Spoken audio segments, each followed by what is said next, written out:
Hello and welcome to Retrotainment. This is just a quick, short little episode with the day that's in it. Disney Star has just dropped, so with that huge amount of content being added onto the Disney Plus channel, which they've also said is now going to increase their price by, I think it's £20, so probably about 23 to 25 euro per year for the rest of us. But with some of the content that's been added here, that's probably a pretty decent price, and it started out quite cheap anyway, so I don't think anybody's going to complain too much about this. But with that said, I thought maybe just have a quick look with some people about what shows they're looking forward to, what films they're looking forward to that will be added. So I'm joined here by Noah from the Facebook group The Geek Sanctum. How are you doing? I'm good today, yeah. Yeah, so obviously Geek Sanctum is just a group on Facebook where people just can post about well, pretty much anything that would be considered geeky or nerdy, and just discuss it with no real sort of shame or anything, I suppose, which they shouldn't have anyway. But you know, certain people don't think things like that are, you know, oh, they're for children or they're this or they're that. So this is just kind of a safer spot for people to go and discuss things with like-minded people. Yeah, we also have a strong focus on mental health, so it's not just a page for discussion, but it's also we have a smaller group which is specifically for support and things. So it is a pretty nice atmosphere, if I do say so myself. I'm an admin though, so I'm a bit biased there. Yeah, I've been on it a while now, and it's always been a fairly safe space, fairly welcoming, fairly happy sort of place. There's never really any trouble or anything. Obviously you're going to get the odd bit of trouble no matter what because it's online, but that's always quickly sorted out, and nobody ever seems to be too upset in it, and they seem free to post whatever they want and ask for help from other members if they need it. So it is a good spot. So like if anybody is interested in joining something like that, it is something to jump onto. Is there anything in particular from the list of things that came out that you're really looking forward to, or is it all just kind of there for you? Yeah, there's a lot of stuff that I've seen on that list. I've just been looking through it there now, and I'm a big fan of the Deadpool movies. So obviously Deadpool 2 coming on is going to be great. As well as that, something people might not pick up about me is that one of my favorite standalone films is Devil Wears Prada, which is another one of the ones that has been cool. slated on there. So I was pretty excited when I saw that. But yeah, it's a great list of content, and it has kept me subscribed in that sense, because I only really subscribe to Disney Plus for the Star Wars content and the Marvel stuff. So I didn't really have any other interest aside from that, but now I've got a list of new stuff which I will be looking into watching. Now it's all there on there. Yeah, I think Deadpool was kind of like, I don't think that was a surprise that got added, because obviously it is one of the Marvel films. So I think everyone was just waiting for that to kind of get added, and presumably any Marvel films in the future will also be added at some point. So obviously it's worth it for that. And then, as you said, there's a lot of different stuff that wouldn't be considered Disney's property, I suppose, in a way, but obviously they've gained some sort of rights to it. The likes of Scrubs, which was one that I was really happy to see get added, because that's a show I grew up watching. It's not something you need to watch episode to episode either. It's just you used to just watch it, it'd be on the telly, you just turn it on and you'd watch whatever episode was on. But it'll be cool to be able to watch it from season one, because there is a slight story to all of the episodes, even though they're each their own standalone episode. There is a continuation of story from season one all the way to the final season. So I am looking forward to that being added. And then one of the big ones for me was Buffy, which I rewatched recently on Amazon Prime. So I won't be rewatching straight away again, but it's good to know that it is going to be there. Yeah, that's actually something that has always been on my list to watch for maybe 6 or 7 years. I've never got around to. But now that it's there on Disney, I'll have no excuse to not watch it at this point. But yeah, it's one of those. It's a show that I think for its time was really forward thinking, Obviously, it came out in kind of the mid to late 90s into the early 2000s and stuff, but it tackled a lot of kind of issues that are still being tackled today. Obviously, homosexuality is tackled in it and things like that. So, and obviously the main character is Buffy, who is a female lead, which wasn't seen overly much back then and still isn't seen as much today, but she's a strong female lead in it as well, which is something that you definitely didn't see all that much of. So I think that's one that really stood the test of time. And I'm glad to see that it did get added to Disney Plus so that people can jump on it and find it easier to watch. Yeah, it's definitely good to have it there. Another one that I've excited for is William Shakespeare's Romeo and Juliet, which is the Baz Luhrmann edition, which is the sort of weird modern version with guns but all the same old dialogue. Which I did that. I studied it in GCSE Moving Image Art, and I've always enjoyed that. It's just one of those ones that's a bit strange, but you can get into it and watch it, and it engages you. And that's a film that was added, isn't it? It's not a TV series or anything. It's just its own standalone film. It's a standalone film. It has Leonardo DiCaprio as pretty big Romeo. Yeah, it's like one of his earliest ones, I think. He's very young, like maybe 20 or 20, between 20 and 25, I think. Okay, so it's one of his early breakout ones when he's still working his way up to become the huge actor that he has now become. Exactly, yeah. And even back then, he was still spectacular in the movie. Yeah, well, I think he's like any role I've ever seen him in, even in the old films, he's been up there. Like I think from a young age, it was kind of known that this guy was going to be a huge star. Yeah, and I suppose another one. I mean, I think looking at the list, the Die Hard movies are spread out in the list. They're not all together in the one that I'm looking at, but I think all of the Die Hard movies. I think all of them have now been added. The first one was there from the start, and I think they've now added all the rest of them. But yeah, on the list they seem to be all spread out. But yeah, it looks like all of them are there. Yeah, and that's can only be a plus in that sense. They're definitely solid set of movies. Obviously, the first one is still the best of the lot, but the rest of them have their place.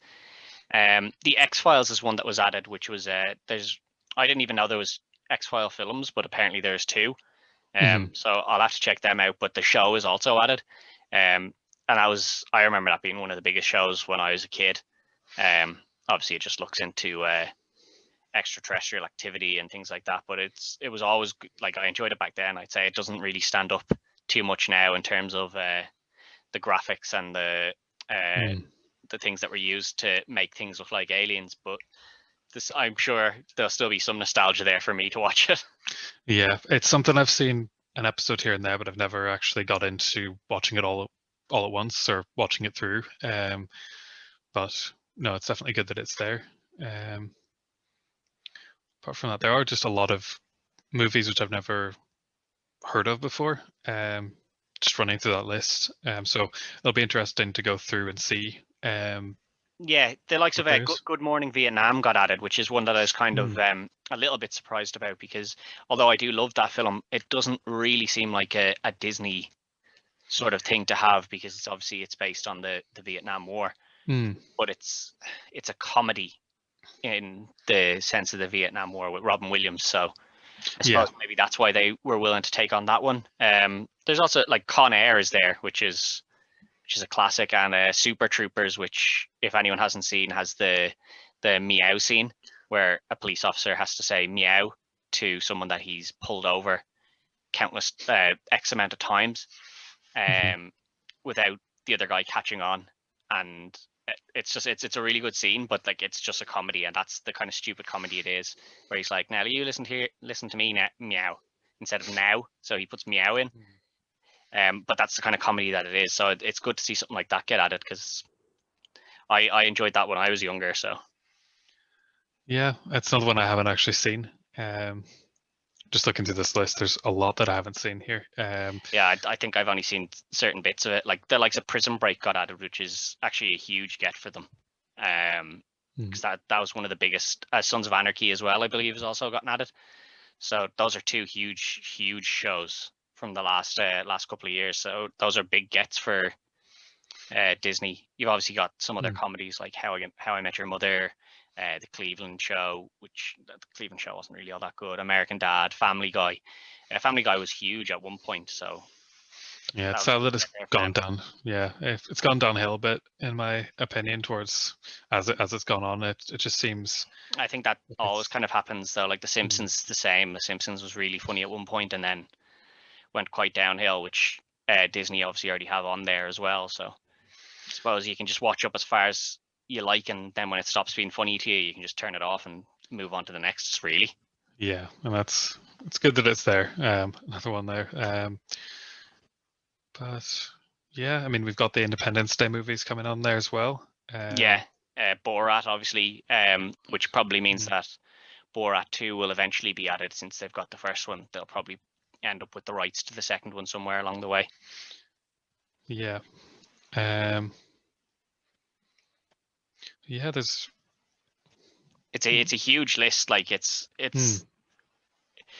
something that you'll look at now and think, oh yeah, that's everything you've made you're like, this is what I want to watch, this is what I want to watch, and then you'll start looking on the actual Disney Plus website, and you'll start finding stuff that you didn't see on the list, but that is clearly there. And when you go back and look for it, you'll see that it's there.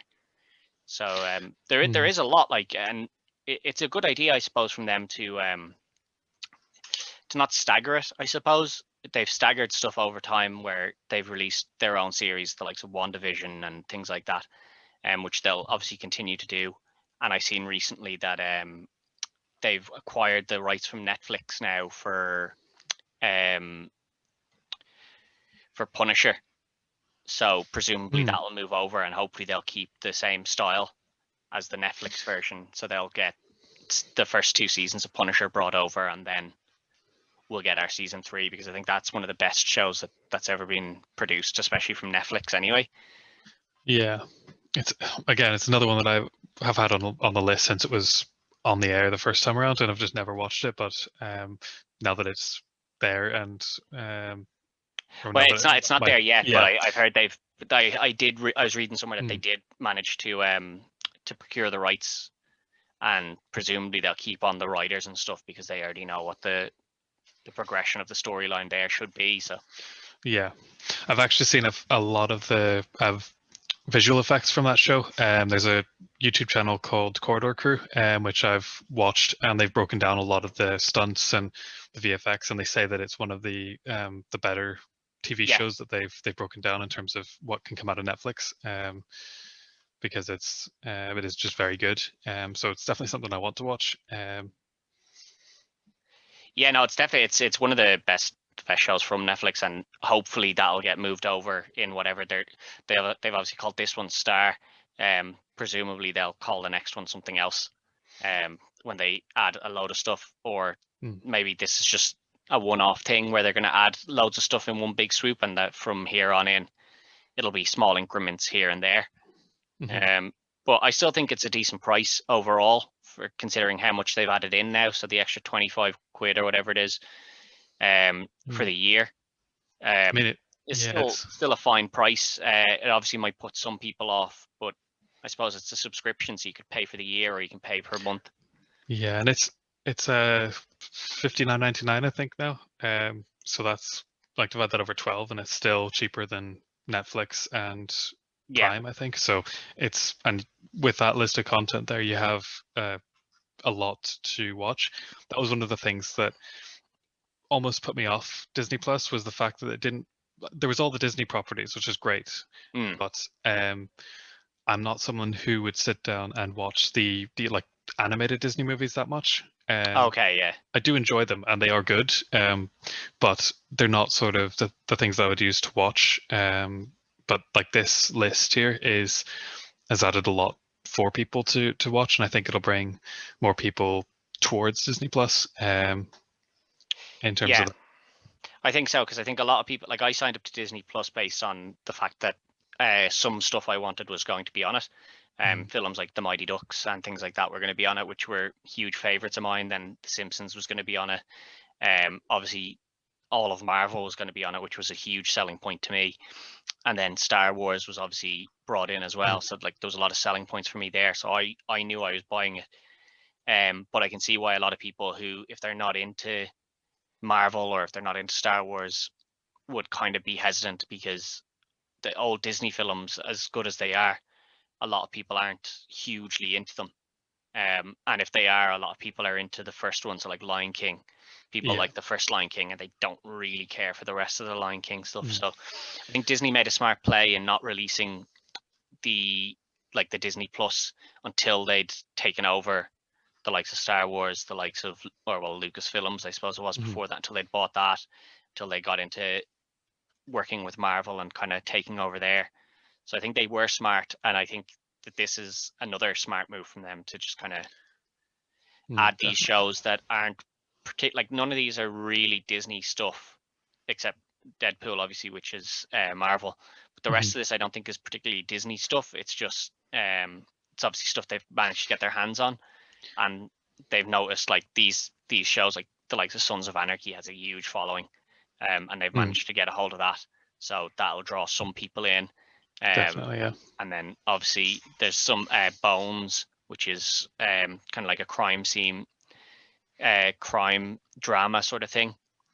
So like similar to the likes of CSI and stuff, that that's been brought in. So you'll get the people that are into that maybe subscribing now. So they've it's a smart business plan, I suppose, and hopefully they continue to add stuff.